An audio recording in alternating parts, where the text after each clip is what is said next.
Chers amis, la situation actuelle devrait-elle nous pousser au changement? Oui, mais la réalité est ténue. À force d'être brimés et désintégrés, nos opinions et nos positions sont de plus en plus tranchées et cassantes. Les choix, les orientations s'affirment de façon brutale. La tendance est de s'affirmer dans la démesure et le débordement. On étale l'intransigeance, l'inimitié et la causticité. C'est le résultat de notre conditionnement, de notre enfermement. Les méritons-nous? Est-ce que l'heure est grave? Oui, l'heure est grave. Nous ne pouvons plus tergiverser, nous fondre aux beaux discours en attendant Godot ou que le ciel nous tombe sur la tête. Ce qui pourrait nous être d'ailleurs salutaire. Il s'agit de nous. Pour beaucoup, c'est la fin. Pour les jeunes, c'est un commencement. Et les commencements ont quelque chose de magique dans notre vie. Et notre souveraineté? Notre souveraineté fait partie de nos fondamentaux essentiels. Nous devons pouvoir choisir librement notre enfer ou notre paradis. Si la plupart du temps nous choisissons la facilité, on ne peut nous imposer la sobriété heureuse. Notre libre arbitre doit éveiller notre âme de conscience pour décider nous-mêmes de notre présent. Mais encore, une fois, quel présent souhaite vivre la majorité?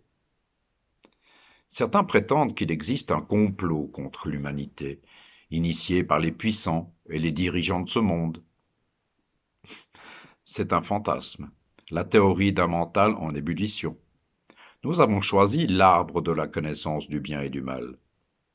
Nous faisons l'expérience de notre volonté libre, une expérience humaine égocentrée, dangereuse et mortifère.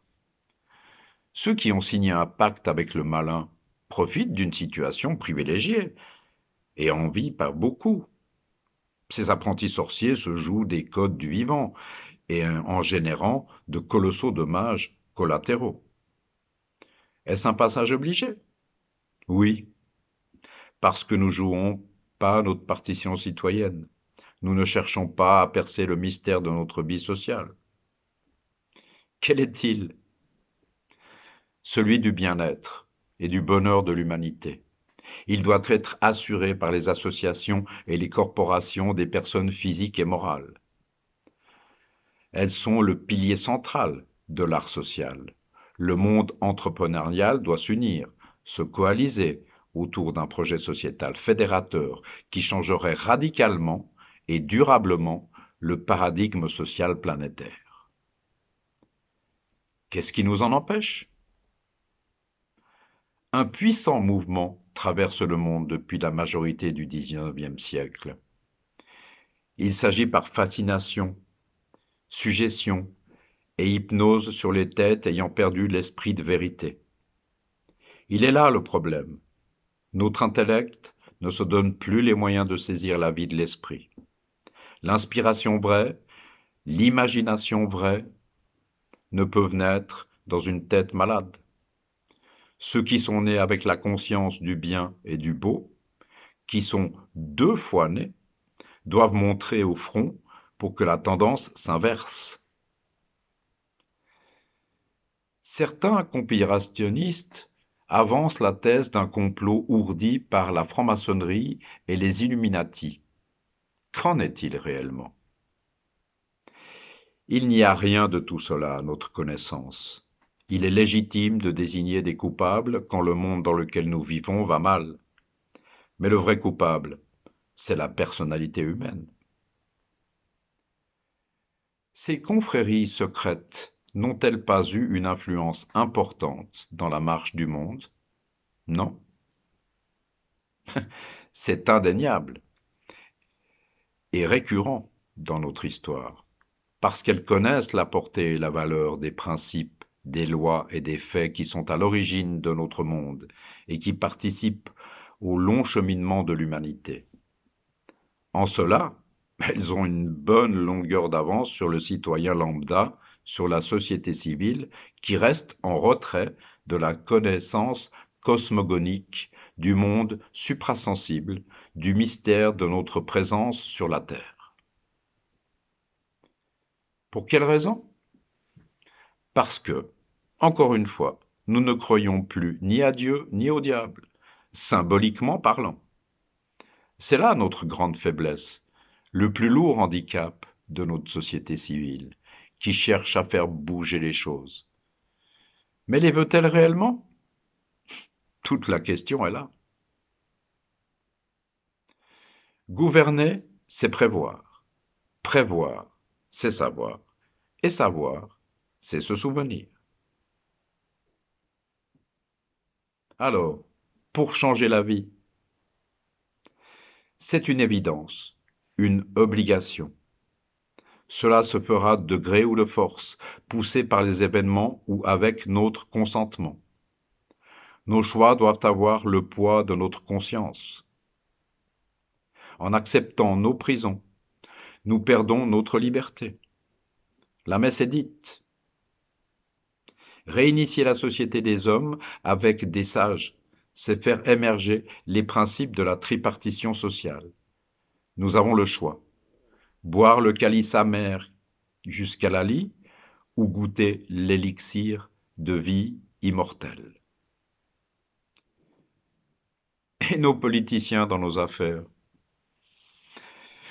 Après avoir mis la planète sans dessus-dessous, ils nous vendent une planète éco-compatible, un capitalisme verdoyant. Le diktat du développement durable est en marche forcée.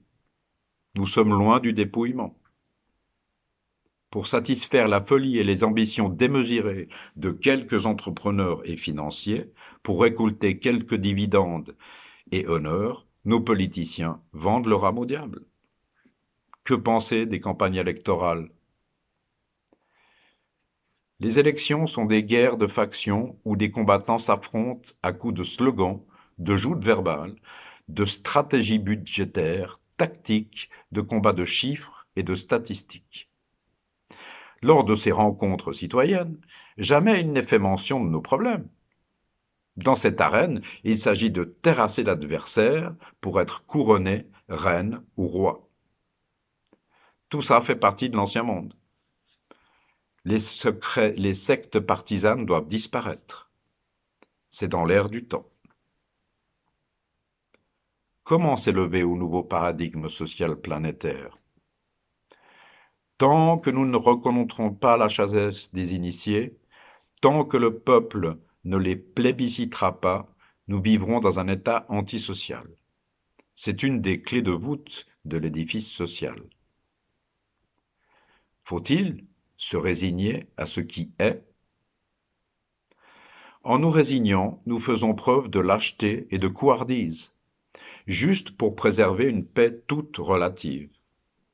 Face à la surdité, à l'aveuglement, aux impostures de nos représentants, que nous ne connaissons pas en les élisant, nous devrions monter au front.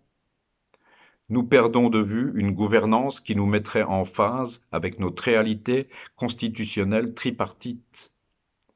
Nos chefs d'entreprise pourraient faire évoluer notre vie sociale, mais on ne leur en donne pas les moyens. Combien de vrais métiers, de corporations professionnelles, d'associations citoyennes sont-ils représentés au sein des parlements? Initier un nouvel art politique?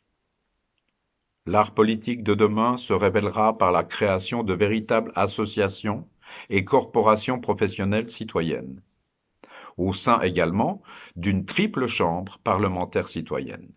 Elles nous permettront d'équilibrer les aspirations antagonistes au sein de nos réalités quotidiennes. Qu'en est-il des débats parlementaires? Les débats de société se font aujourd'hui dans les médias et sur les réseaux sociaux, une sophistique d'un autre âge qui doit disparaître. C'est un déni démocratique. Les débats, les échanges doivent avoir lieu au sein de notre faire ensemble quotidien, dans un processus entrepreneurial commun.